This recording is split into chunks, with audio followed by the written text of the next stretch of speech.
Hey, it's Drybear. Welcome back to a continuation of our class starter guide series for Dragonflight World of Warcraft.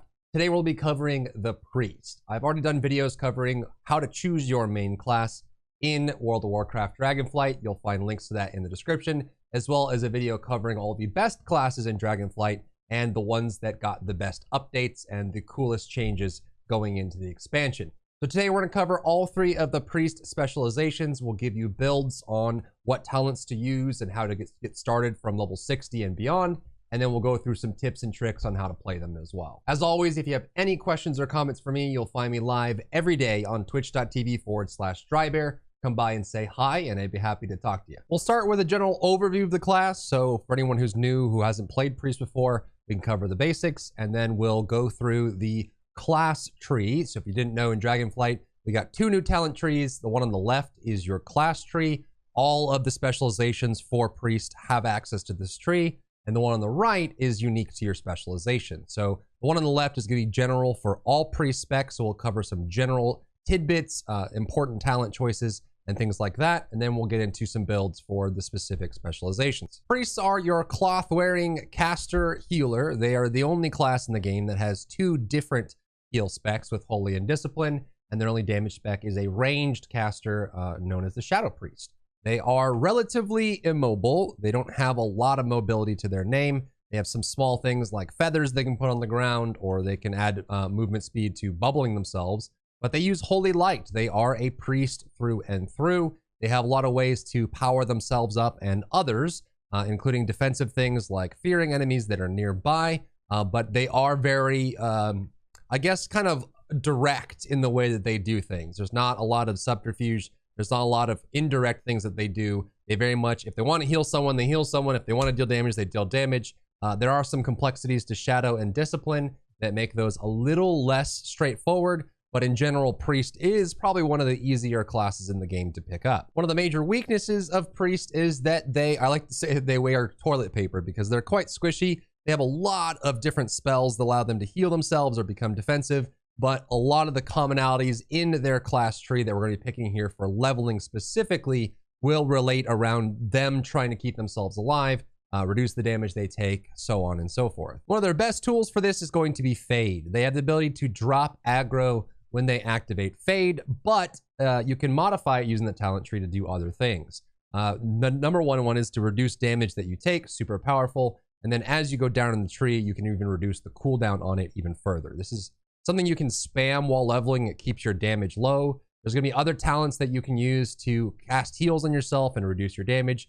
All of these are going to be super important, especially if you're leveling with the Shadow build, just because you don't have Shadow Mend. It's not going to be as straightforward to heal yourself. So usually you just want to make sure that you're reducing damage if you're going to do big pulls. For leveling, you're definitely going to want the Shadow Fiend. This helps you in single target a lot. Shadow Word Death is going to be used on cooldown, so modifying it again to get the cooldown reset for certain conditions helps a lot. Anytime you get an execute while leveling, it's super useful. Victory Rush, execute, Touch of Death, all of those things, very, very good because it means that you're killing mobs regularly. You'll get a lot of benefit out of it, so that's super cool. Down here, you have a choice between Halo and Divine Star.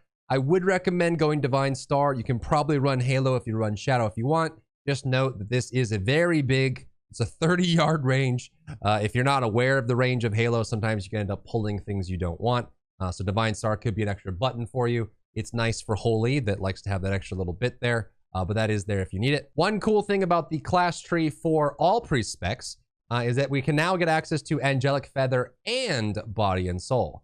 I don't run this on Holy, but I will have this for most of the other specs. And then what this does is you put the feather down, you get three charges of this. You can place it on the ground and it allows you to walk through the feather and get a burst of speed. However, if you run Body and Soul as well, it means that any target that you shield will get a movement speed. This used to be how Shadow Priests sped up, and then the feather was something that the healing priests had. But now you can get both on all of them, which is really cool. So when you bubble yourself, you get another burst of speed. You can put a feather up top, and this helps you just kind of move along and get through from quest to quest very quickly when you're not dragon riding. The class tree also gives us access to Renew and Prayer of Mending for Discipline, and then these two both for Shadow, so you have other options there, which is really nice. You have Flash Heal across the board, There's no need for Shadow Mend anymore. Super cool. So there's a lot of ways to keep yourself alive. You can use Power Infusion to keep yourself boosted. It's a great cooldown for all 3 specs. And amazingly, we're keeping Mind Games from Shadowlands. This was one of the most unique abilities they added to the game. It is a debuff. It does damage, and then it's a debuff on the target that will reverse whatever effect they get. So if they heal, it'll deal damage. If they deal damage, it'll heal. It reverses the effect of it. Super unique and fun. Great for using on single target. Gives you a nice big burst on the target. And then also if that target wants to, if you end up, they cast on you, they'll end up healing you, and vice versa. If you use any self-healing, you'll keep that from boosting them up as well. The last thing I'll talk about in the class tree, this one isn't as varied as some of the other classes, is unfortunately, it pains me to say this, but we lost Shining Force, which was the big melee range knockback that priests used to have. And in its place, we get Void Tendrils, which is it's just an AoE root. It can be super useful. It's going to be useful while you're leveling, because you can get targets together, root them, or maybe you're done with a quest and you're being followed by mobs. You can pop it up. It doesn't have that long of a cooldown. It's just 1 minute. So you can pop this if you need to get away or you want to group targets together. But it is a root, which means it will break on damage if enough damage is taken. So keep that in mind. Priest is also one of the few classes that has a purge. So you can get Dispel Magic. You can also get Mass Dispel, but you don't really need it while you're leveling. Dispel Magic allows you to remove a magic effect from the target, including shielding. So you can remove self-bubbles. It speeds up some kills depending on what mobs you're going up against, which is pretty cool. Now let's jump into leveling builds for all 3 of the specs. Very easy. I'll have a link in the description for these builds that you can use. You just copy it and import it. And when you put in here, Control V, you can put a name on it. It'll allow you to import this exact build into your game directly. So this is the leveling build that I'd recommend for all 3 of the specs, and I'll go through exactly what they entail. Starting with Discipline. Discipline is one of my favorite iterations of Discipline in a while. I did not like Shadowlands. I did not like BFA. It was very focused on just spamming Atonement, but now they have a lot more options to extend it. They also have some cool new effects with Shadow. They can do things like alternate effects like Balanced Druids can. They have modifications for their shadow damage in general, which is really cool. And they still have some of they lost Spirit Shell, but they do still have Rapture and some other things. So their damage is very respectable. One of the higher damage healers in the game. So if you do want to level as Discipline, you can. It's definitely as viable. I would say Shadow is probably the fastest leveler, but honestly, in Dragonflight, it's probably close enough. And what's cool about leveling as a healer or a tank is while you're doing quests, you can be in queue for dungeon. Those queues will probably be very fast, and so you can level doing dungeons and doing quests at the same time. And this is true for all 3 of the specs, but you most likely will be running Crystalline Reflection. This is when you have a shield up on yourself, you will reflect damage that you take back at them. Don't write this damage off. I believe this used to be a legendary, but this damage is actually quite significant. So if you always have a shield on you, when it goes away, pop it again. Make sure you always have it on you. You'll get a good amount of damage out of that. The next thing is for Disc Priest. You want to do Purge the Wicked as often as possible. This is your replacement for Shadow Word Pain. You pop it up on the target, and then when you penance, it will spread that effect to nearby targets, which is super cool. So when you get targets grouped up, always go into pulls using your bubble so that you have your Crystalline Reflection, you have extra benefits from the shield, you take less damage, and then you want to start with Purge the Wicked, get your penance on there so it spreads to the other targets. Super good, and that starts your AoE rotation. Disc also has access now to Holy Nova, so if you do AoEs, you can use Holy Nova. This is something that we got taken away, but it's coming back in the class tree, so you can pop this, so you can just throw out your penance to spread it and get the Holy Nova going. Then you want to just use your Divine Star, which is a great cooldown. Just line up the enemies because it goes out and then comes back dealing damage. Gives you a good chunk there. You can pop up your Mind Games, get a bonus damage on top of that. And then you basically just want to be using your Shadow Fiend. What's cool about Disc is you can get Shadow Fiend and then you can go down here into the bottom right of the tree, replace it with Mindbender, which is a 1 minute cooldown, and then you can get it so that when you use abilities, it will reset the cooldown. Super cool. So you can get it back, keep spawning it, get a lot of damage out of it, and then the Crystalline Reflection damage while leveling is not to be ignored.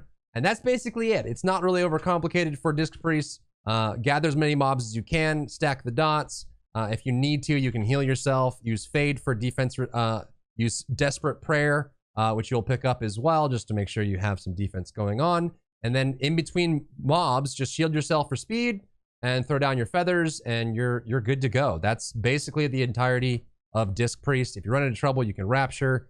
Just keep using your Shadow Fiend, and then eventually, you know, queue up for dungeons, you'll be all the way there. On to the quintessential healer, Holy. If you want to level as Holy in Dragonflight, you certainly can. There's more options here, as we discussed in the class tree, but this is probably the most kitted Holy Priest has ever been, as far as I can remember. This tree opens up a lot of opportunities for Holy, and I actually would be considering running Holy if Shadow wasn't my favorite, but we've got some offensive options in here that are really nice. The first one to talk about, of course, is Holy Word Chastise. This used to be it's an incapacitate, but you can turn it into a stun. I would recommend doing so for leveling. So if you need this build, this is my Holy leveling build. Just copy it from the description down below, pop it in, give it a name, and you've got it directly into your game, just like that. So Chastise, big dump, super cool, gives a good amount of damage. It's got 1 minute cooldown, but it is a Holy Word. Which means that when you cast offensive spells, you can lower the cooldown of it. Super cool when you do Smite. So if you pop this up and then you Smite over and over, every time you do so, your Chastise cooldown will go down and you can get it back. At the bottom of the tree, I would recommend picking up Divine Word. This is a one-time modifier. It's like a Nature Swiftness, Thunder Focus T kind of feel to it. You pop up Divine Word and your next Holy Word will be modified. While you're leveling, always use this on Chastise. You can get the extra healing on Sanctify or Serenity if you really need it. You don't really need self-healing as a Holy Priest while you're leveling. So pop up Divine Word, and then your next Chastise will do two things.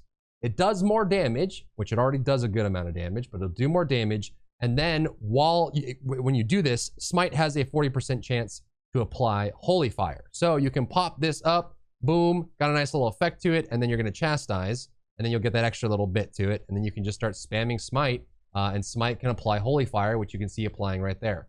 Gives you a lot of single target damage. It's more than Holy Priest probably ever has, but I'm not done. Up next, we have Imperial Blaze. This one's going to be really fun in PvP, but it's exceptionally good for leveling. When you activate this ability, it refreshes your Holy Fire. Then your next 3 casts of Holy Fire cost no mana, incur no cooldown, and are instant. And when you apply Holy Fire to the target, it won't refresh the duration, it will extend it, right? You can pop this up, go to your target, and then you just go ahead and put up your Holy Fire, and then you can Holy Fire, and then you can Holy Fire, and then you can Holy Fire, and you can see the number getting higher and higher. And that just makes the dot higher, stronger, more damage. And your Holy Fire just starts shredding. You combine that with doing your Divine Word into your Chastise, and spam Smite to refresh the cooldown. Of course, you still have Holy Noah for AoE if you need it. You can run the Tendril roots if you need to keep people and mobs in check. And you still have all the defensive that you have over here. You shouldn't have any issues staying alive as a Holy Priest. There's going to be a lot of passive healing that you're going to get. And of course, if you really need to, you can drop a Sanctify, you can drop a Serenity. A lot of bonuses coming out of that. On top of that, you can get Light of the Naru, which is going to give you more reduction on your Holy Words, which in this case is mostly just going to be smiting until you get Chastise again. You pop Chastise unless you have Divine Word. Then you do that first. And then you just smite, which has this here. But what's cool as well, I do recommend picking up Apotheosis. This is normally your raid cooldown, your big group cooldown, especially for Mythic Plus. But when you pop this, you go into this super cool angel form, and then while you're in here, the reduction on spells that are Holy Words goes significantly up, right? So it's like 3 or 4 smites, then you get your Chastise back, and you can pop Chastise, do a bunch of damage. If you have your Imperial up, you can pop it, do a whole bunch of Holy Fires, great for single target, and then you're burning it down. Of course, you now have your Shadow Fiend in Holy, which we didn't really have before. Super cool. So you have a lot of options there. If you want to level, you certainly can. And then, of course, you can queue up for dungeons while you're playing Holy. And lastly, let's cover Shadow Priest, which I would say is the fastest leveling spec of them all. Though, again, in Shadowlands, or sorry, in Dragonflight, healers are faster than they've ever been. So if you want to run the healing, you certainly can. But this one's going to be super fun. This is one of my more favorite trees. I hope that when things start to balance out and we start getting good gear, that the variety in this tree stays. It may just be that we get one thing or the other, but you've got things like summoning tendrils, which you won't use while leveling because it's mostly single target. And then you can summon after images, you can summon pets, you can summon idols. There's some really cool stuff in here. And we have almost the Legion Void form back, the Void Eruption, which does have extending while you spend Insanity. Kind of cool, but it's not going to be as good, I don't think, as Dark Ascension. For leveling, it does give you that 2-minute cooldown, big AoE, nice spend, but I feel like leveling is such a constant thing that you're probably going to want the shorter cooldown of Dark Ascension, just so you can kill mobs on a regular basis without having to wait for that cooldown. Key things to know about the Shadow Tree right now: Shadow Crash is one of your favorite abilities. You can get a macro for this where you just press it and it goes where your cursor is, mostly because I usually don't like placing that as an AoE indicator. You also want to run Mindbender so that when you summon your Shadow Fiend, it gives you Insanity since you don't have mana. Super cool, super nice. I mean, you do, but it gives you Insanity instead. Super awesome, we like that. And then you want to just basically keep your dots up on the target. With the build that that I've given you, when you activate Vampiric Touch, you will get both your dots on the target, Shadow Word Pain and Vampiric Touch, and that's what you want. And then when you use your damaging spells, Auspicious Spirits will send out, which gives you a nice little bonus of damage. And they also generate Insanity if you're running Auspicious Spirits at the bottom here. You do have the Shadow Apparitions here. Auspicious Spirits gives you the extra Insanity, which is nice. Then you want to be using Mind Spike. Mind Spike is great. It gives you Insanity, which is cool. Not in real life, in the game. And then when you stack it up to 2 times, it makes your next Mind Blast stronger. Super nice. You can pop that up. That gives you 2 stacks of that. And then obviously if you have the dots on them, and then you go for the Mind Blast, it'll give you bigger crits, more damage. Super cool and easy. Make sure you're using Power Infusion on cooldown. Haste is amazing for Shadow Priest, always has been. If you are going the route of Dark Ascension, make sure that you are just popping it whenever it's ready. And then if you do decide to go Void Eruption, you want to save some of your Insanity generating abilities to go inside the Void Eruption when you're running this. Because each 25 Insanity you spend during Void form increases the duration. Your spender is Devouring Plague, which you have to enter the tree. Gives you another dot on top of that. Good single target damage. And then once you have that up, you can start spending it. Occasionally, you will get Mind Flay Insanity procs. Always spend these when you can. If there's higher priorities, you can definitely pump into that.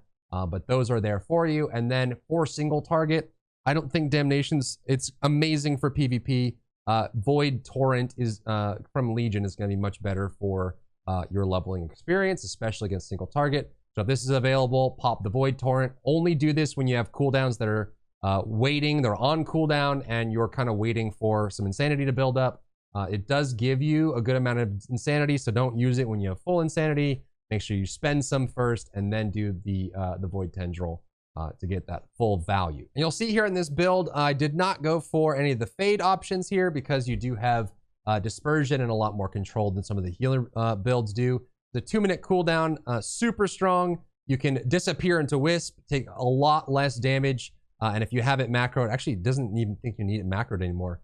You can cancel it early to get out, and you can use this while you're CC'd. Super useful. Get this when the targets are really close together. And then you want to use your Shadow Crash, get all your dots up on the target.